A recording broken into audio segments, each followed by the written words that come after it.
Bonjour à tous et bienvenue pour ce nouveau talk du 24heures.fr. Aujourd'hui, nous sommes avec Aude et Elias. Bonjour. Bonjour.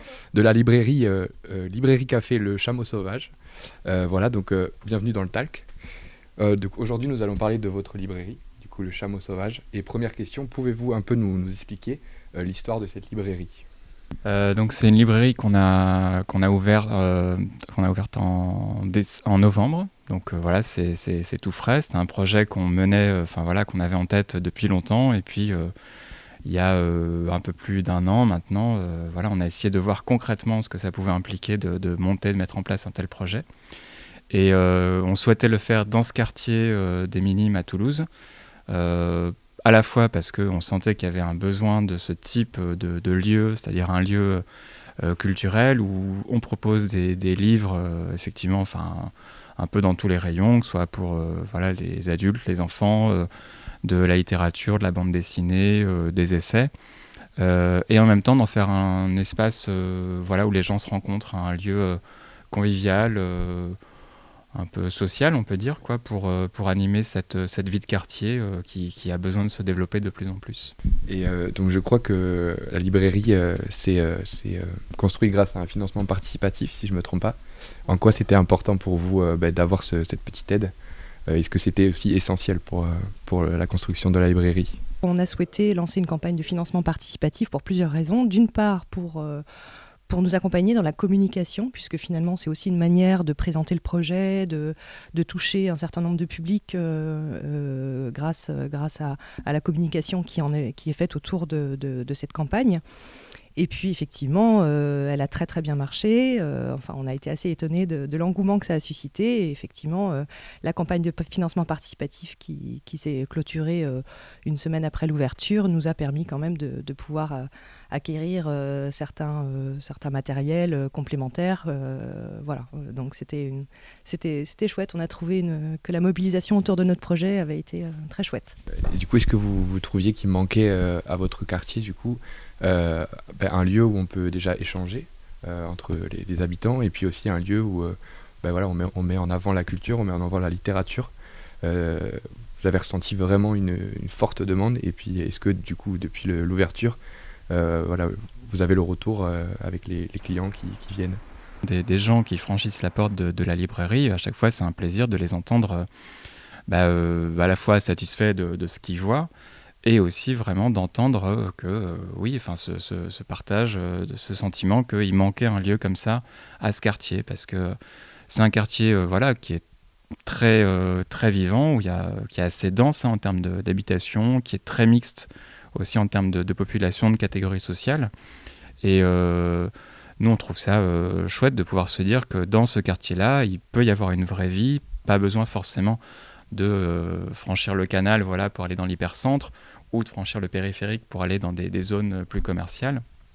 Et entre des commerces de bouche, d'artisanat, un lieu culturel comme celui-là aussi peut s'inscrire dans cette dynamique. Juste pour compléter, effectivement, pour revenir sur ce que vous disiez, le retour de la clientèle qu'on peut avoir, effectivement, les gens qui ont passé la porte depuis l'ouverture, là, depuis 2 mois, trouvent déjà très, très chouette qu'enfin il y ait une offre de livres neufs proposée dans le quartier. Comme on le disait tout à l'heure, ça évite quand même aux gens du quartier de devoir passer le canal pour aller dans l'hypercentre. Donc déjà, ça c'est quelque chose qui plaît. C'est le premier retour qu'on a eu, ça manquait dans le quartier. Et puis effectivement, comme on est un peu au-delà d'une librairie, on propose donc un espace café-bar et des animations culturelles très régulières. Et notamment le vendredi soir où on est ouvert jusqu'à 21h30, ce qui change par rapport aux horaires classiques d'une librairie. Le vendredi soir, on a remarqué que quand on propose des animations, les gens sont contents de venir. Et il y a des vendredis soirs où on ne propose pas d'animation, mais ces vendredis-là, les gens du quartier, finalement, on commence à prendre l'habitude de venir prendre l'apéritif ici, de se retrouver, d'échanger entre eux, et on assiste à une petite dynamique qui se met en place, qui nous plaît beaucoup. Nous, c'est ce qu'on souhaitait offrir au quartier aussi, c'est-à-dire un lieu cosy, sympa, qui donne lieu à l'échange, qui donne lieu au partage. Et pour l'instant, ça commence à se mettre en place, et ça va plutôt dans le bon sens de notre point de vue. Du coup, je crois que vous organisez aussi des soirées rencontres, débats. En quoi c'était important pour vous d'organiser ces soirées-là ? Alors effectivement, on organise plusieurs types d'activités au sein du Chameau Sauvage. Ça peut être des activités en semaine destinées aux enfants comme aux adultes, hein. On organise par exemple des ateliers BD régulièrement animés par Elias qui est illustrateur de formation, qui est illustrateur. On a aussi organisé par exemple un atelier magie pour les enfants, on met en place des ateliers d'écriture, tout un tas de choses qui tournent quand même globalement autour du livre, mais pas que. On va aussi proposer d'autres types d'animations en semaine. Une librairie, ça peut intimider certaines personnes. Voilà. D'ailleurs, on se rend compte, il y en a qui passent la porte et qui se mettent à chuchoter comme si on était dans une bibliothèque. Donc oui, le livre peut impressionner. Mais nous, ce qu'on cherche à créer, c'est justement un lieu de bien-être où finalement, il y a du livre, on peut les feuilleter, on peut en discuter avec le libraire, avec le voisin de table dans la partie café, et on peut aussi parler photo, musique, questions de société, dans un cadre chaleureux et voilà. Et du coup, j'imagine que c'est pour ça que vous avez rajouté ce côté café, qui était vraiment, j'imagine, important pour vous, du coup, dans cette dynamique-là. Oui, complètement. Ça fait partie du projet initial, d'être une librairie et un café.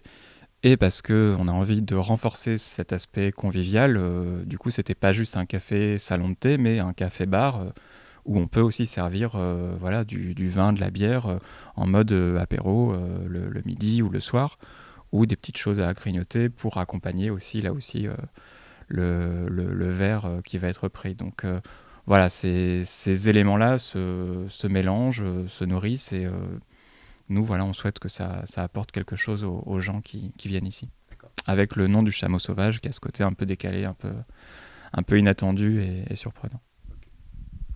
Et du coup, une dernière question pour conclure ce talk. Est-ce que vous avez des projets ou des souhaits pour la suite de l'aventure du Chameau Sauvage ?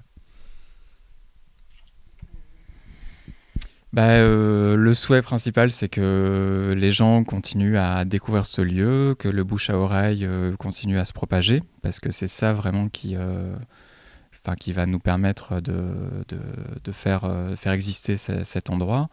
Et c'est ce qui se passe au quotidien, des gens qui découvrent en disant « Ah, mais c'est génial, je vais en parler à un tel, à une telle, et je reviendrai ». Donc que ce circuit continue en fait à s'amorcer.